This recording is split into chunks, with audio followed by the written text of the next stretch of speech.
Hi, today our topic is Introduction to Philosophy. So let's have a brief introduction to the subject of philosophy today. I have divided the topic into two parts. So first part we will going to definitions and the nature of the philosophy, and in the second part we will discuss the branches of the philosophy. Let's define the term philosophy. The word philosophy is derived from the Greek word philia, mean love, and sophia, mean wisdom, and means the love of wisdom. So basically, philosophy, its literary meaning is that love for the wisdom. So let's see what mean when we say wisdom. What does that mean? Wisdom means sensibility, quality of being wise or having good judgment, is the ability to think and act using knowledge, experience, understanding, common sense, and insight.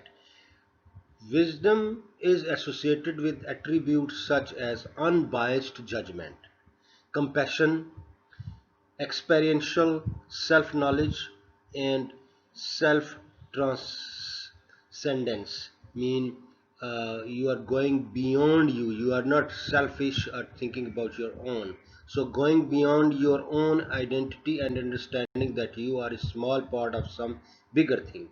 It shouldn't be self-centered, and non-attachment and virtues such as ethics and benevolence. So you have to follow the ethics and the beneficially for the other people. So wisdom is uh, comprises of all these attributes. So you when you have all these attributes, you are wise or you have the wisdom. The first philosopher, Pythagoras, was said to have been the first man to call himself a philosopher. In fact, the word is indebted to him for the word philosopher. It is said that when Leon, the tyrant of Philisius, asked him that who he was, he said a philosopher, and likened the philosopher to spectators at ancient games. Before that time, the wise men had called themselves a sage, which was interpreted to mean those who know the things. So Pythagoras was more modest. He coined the word philosopher, which he defined as one who is attempting to find out. So basically, philosopher is the person who is trying to find out about the things and the knowledge. So according to him, men and women of the world could be classified into three groups, which are very important, and still you can divide them in these three groups: those that love pleasure, those that love activity, and those that love wisdom. So he has divided people into three categories. So one people who just want to stay happy, the other people want to do something, and the third class of the people who are always looking for some knowledge or love the wisdom. Basically those are the philosopher. So let's see what philosophy is consist of. Philosophy is the study of general and fundamental problems such as those connected with the existence, knowledge, values, reason, mind, language. Philosophy is the rational attempt to formulate, understand, and answer fundamental questions about our existence. What about the getting the knowledge, setting the values, having the reasons, and what is mind and language. So basically, all these topics which are in red highlighted, these are the main core of philosophy subject. So now let's discuss the nature of the philosophy, what philosophy is all about. So they have like five different things. So I will explain one by one in the next slides. Number one is philosophy is a set of views or beliefs about life and universe which are often held uncritically. So what it is your beliefs, in what things you believing, uh, is a set of in about the life, about people, about world, and you are holding these views uncritical. You don't criticize on them, and you have firm belief in this thing. We refer to these meanings as the informal sense of philosophy or having a philosophy. Usually, when a person says my philosophy is, he or she is referring to an informal personal attitude to whatever topic is being discussed. So, you have a set of beliefs or views, and you use those beliefs and sets of views in any discussion, or when you are judging anything or you are talking about anything. So it is built in and it developed during your as you grow up. The next part in the nature of philosophy is a process of reflecting and criticizing our most deeply held conceptions and beliefs. So the next is that what in the first we say our set of belief, then the next is we always criticizing or we are looking about the our beliefs, that what they are and if they are right or wrong. So these two sense of philosophy, having and doing, cannot be treated entirely independent of each other. For if we did not have a philosophy in the formal personal sense, then we could not do a philosophy in the critical or reflective sense. This means that if we don't have any idea, if you don't have the ideas or beliefs, then we cannot say, we cannot criticize anything, because we don't have anything standard sets or philosophy sets. So having a philosophy, however, is not sufficient for doing philosophy. So having philosophy and then checking your philosophy is the two things you have to do it. One is not enough. A genuine philosophical attitude is searching and critical. It is open minded and tolerant, willing to look at all sides of an issue without prejudice. So you have to become, before, without becoming biased, you have to check your beliefs and your ideas. So if they are right or wrong, by doing reasoning or doing argument or by doing research. To philosophize is not merely to read and know philosophy. There are skills of argumentation to masters, techniques of analysis to be employed, and a body of material to be appropriated such that we become able to think philosophical. So it is not just by reading you become a philosopher. So you have to learn about, or you have to master about skills of argument, techniques of analysis, imply, like I was explaining to you, that if you want to become a scholar or you want to become a doctor in philosophy or doctor in any subjects, you have to learn to techniques of searching and material, reading the material which is appropriate, and then you think, you can think philosophical. So philosophers are reflective and thoughtful and critical. So I highlighted this: they are reflective, they should be thoughtful, and they should be critical. Next is, philosophy is a rational attempt to look at the world as a whole. So there are two things: rational and then as a whole. So we have to have a holistic approach. We shouldn't think a part of something and we make the judgment. We have to see thing as in a whole to give your opinion about something. So rational mean there should be reasoning, or there should be reasoning in that. They should have reasons when you are seeing something or looking at the things, and but not looking only in the part and giving the decision. So philosophy seeks to combine the conclusions of various science and human experiment experiences into some kind of consistent world view. So you should have consistency, and you should use your human experience and your scientific knowledge to give the opinion or make a opinion. Philosophers wish to see life not with the specialized stand or angle of the scientist or the business person or artist, but with the overall view of the someone cognizant, having knowledge or awareness of life as a totality. So word totality is very important in that, in any philosopher. So they have to take the total angle, total concept of the things, not just on from one angle or one point of view of businessman or an artist or a scientist. The next is, Philosophy is the logical analysis of language and the clarification of meaning of words and concept.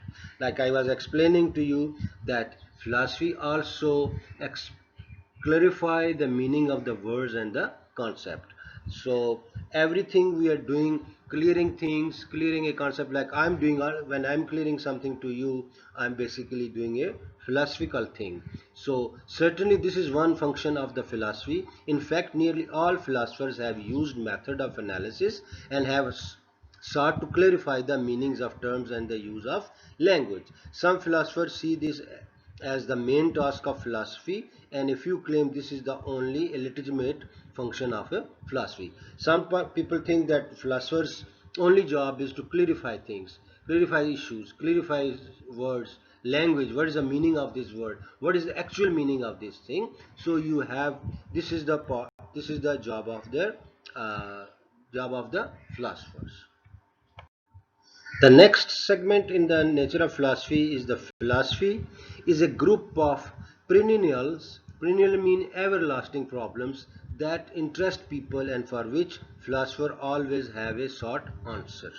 So, like when we are going for a research, we have always try to find the problems which people are facing, and solution of those problems have benefit to the people. So we always, when we select a topic for our research in MPhil or in MS or in PhD or in any class even, so we think that what is the problem people are facing, and if we give the solution to them, it might be beneficial. So one of the philosophies or philosophers work is to give the solution to the problem after, of course, after doing research and analysis. Philosophy presses its inquiry into the deepest problem of the human existence. Some of the philosophical questions raised in the past have been answered in a manner satisfactory to the majority of the philosophers. Many questions, however, have been answered only tentatively, and many problems remain unsolved. So they're trying, since the history, the philosophers are giving the reasons, and they're changing, their solutions are changing, because due to new discoveries, new things, we are changing our solutions, and they're new, but new problems are also coming. So many questions, however, have been answered tentatively. So what is truth? So we will discuss, there must be, we have one chapter in philosophy. So what is truth? What is the distinction between the right and wrong? What is the life? What I am, why I am here, why there is anything at all? So these are the questions we are still, we are answering, and there is a big debate about that, and a lot of philosophers are involved in this debate about truth, about right and wrong, what is life, and why we are here. So this is about things, about universe, about people. So this is another side or another part of the nature of philosophy. After discussing the nature of philosophy, let's briefly discuss the what is the importance of the philosophy. The study of philosophy enables us to think carefully and clearly about important issues. So clarity and carefulness, we don't give just the statement from top of our mind. We think and we careful. Then in studying philosophy, we learn to take a step back from our everyday thinking and to explore the deeper, bigger question which underpins our thoughts. So take a step back mean we stop there what we are thinking, or what we, ideas we have, just stop it there and think deeply about the things which we have beliefs or we have thinking. The focus in the study of philosophy is to learn not what to believe but how to think. So philosophy is not just believing what we believe and what we don't believe, but how we come to this belief, how to think. So basically, in philosophy subject or in philosophy uh, learning, we know how to think properly and to reach some calculation properly through philosophical learning. Studying philosophy sharpens your analytical ability, enabling you to identify, evaluate strengths and weaknesses in any position. So it helps you to analyze things. It gives you the tool and the mindset to think how you can think about an issue, about a matter, about a problem. Even if it's a personal problem, it's a professional life problem, it will tell you how to evaluate, how to analyze your problems, and then identifying and evaluating the strength, like we do SWOT analysis. So these all things are coming from the philosophy subject. It owns your ability to construct and articulate cogent arguments. Yes, it will help you to formulate the arguments, so you have a right side, or you can win your case, or your belief should be right after having this kind of arguments. It prompts you to work across disciplinary boundaries and to think flexibly and creatively about problems which do not present immediate solutions. So cross discipline, you go into learn other subjects as well, to have a and creative flexibility and creativity in your thinking, and try to give the solution of those things which are not yet solved. So when you become a doctor of philosophy, mean you have solved some problem. There was a problem and you give the solution, and by doing research you said that this is the correct solution. Because philosophy is an activity as much a body of knowledge, it also develops your ability to think and work independently. So you independently mean you are not biased, like we discussed in the definition of the philosophy. So you work your thinking ability without any influence, and your working ability without any influence is also very important, is the importance of the studying the philosophy. So basically these are the few things which you have learned, or you have to do, and it will give the importance of the study of the philosophy. Let's now move to the second part of introduction to philosophy, which is branches of the philosophy. Branches of philosophy. So historically, philosophical concerns have been treated under these broad categories. Number one is logic, number two is metaphysics, then epistemology, and then value theory. So in the next part of our lecture, we will discuss this one by one. So briefly we will discuss all these branches one by one. The first, let's start from the logics. The logic is the systematic study of the rules for the correct use of supporting reasons, rules we can use to distinguish good argument from the bad ones. So basically logics tell us that which argument is good and which argument is bad, to in the support of our objective and support of our cause. So it is a systematic study of rules for correct use of these supporting reasons, rules we can use to distinguish good arguments from the bad arguments. So if you are sometimes we are logical, and sometimes we are illogical.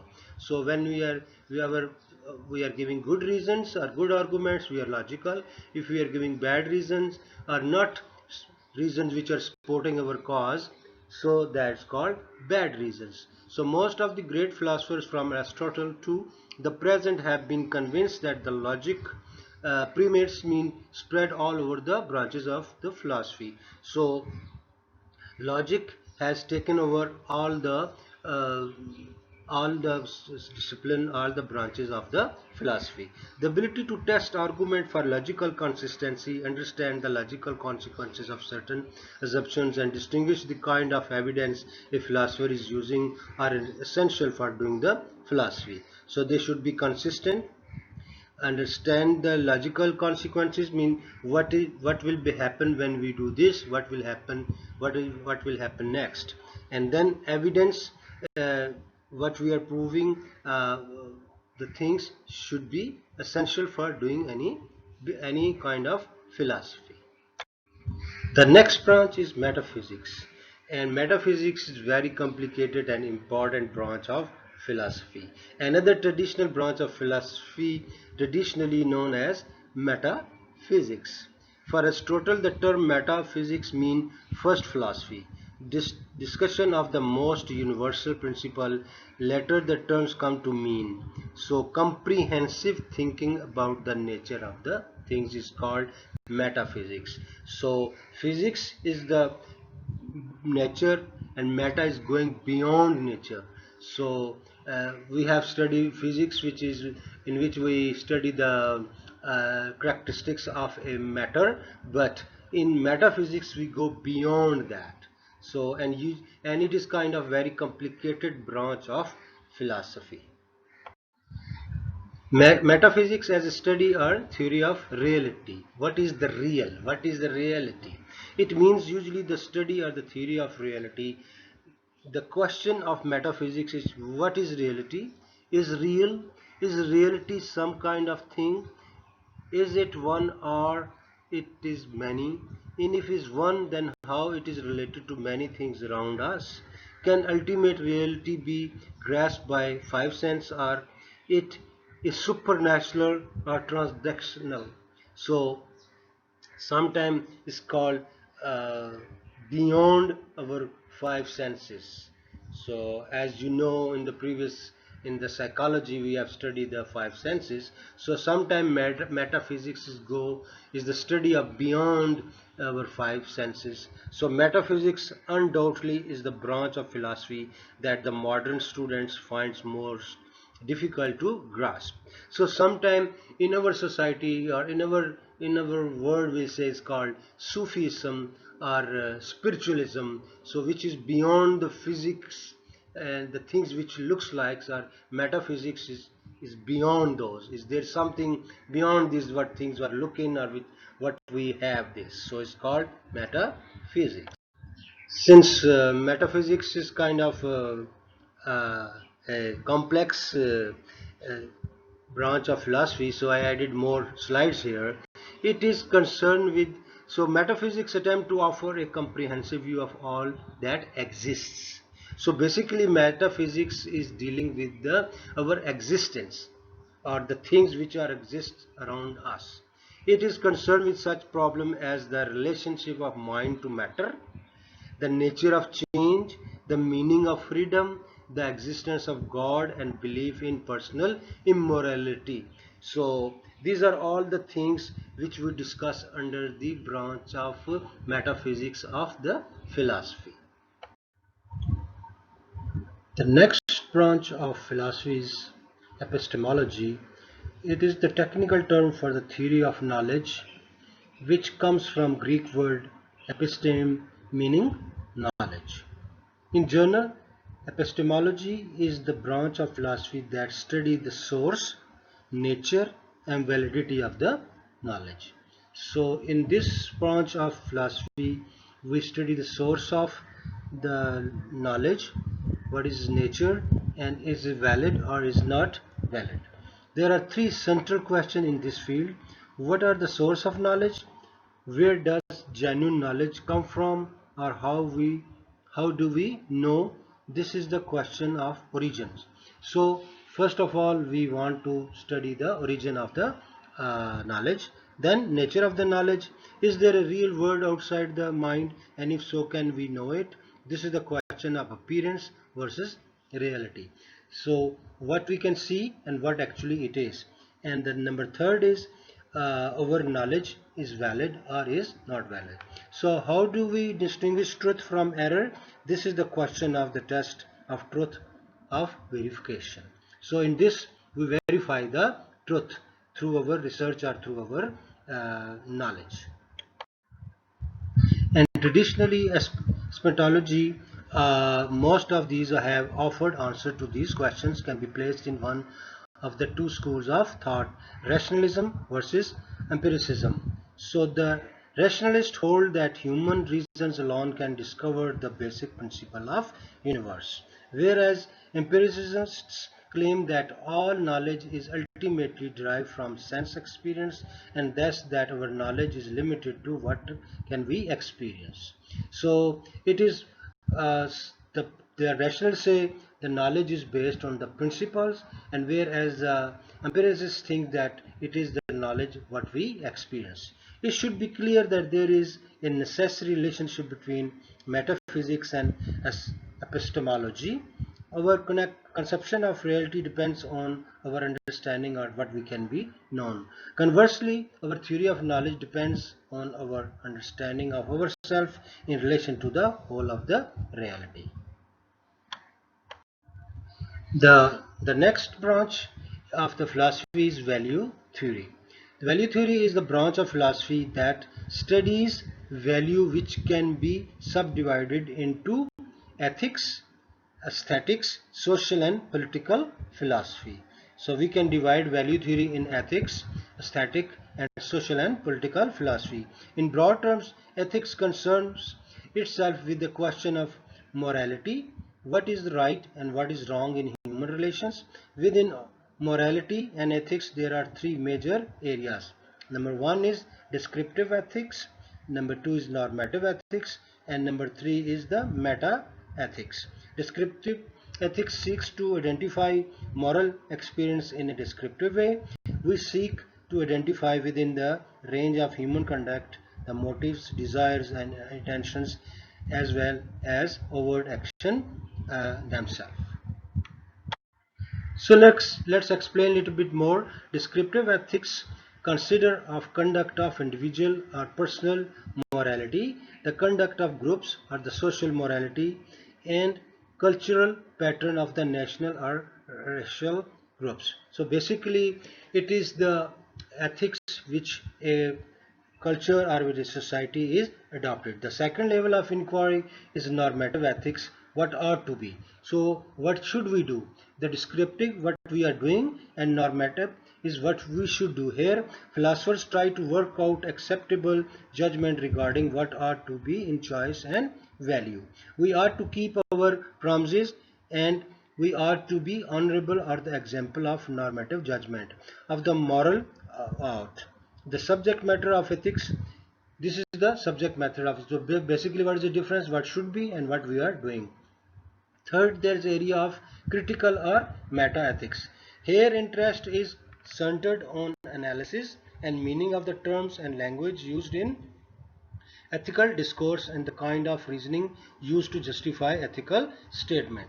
So here we go beyond the ethics and we critical about our ethics. So what it should be, what is the reasoning, how we are doing this everything in the ethics. Meta ethics does not propound any moral principle or goal except for the implications, but rather consists entirely of philosophical analysis. So here we do only the analysis of our ethics. What is the meaning of good, and can ethical judgment be justified, are the typical problems of the meta ethics.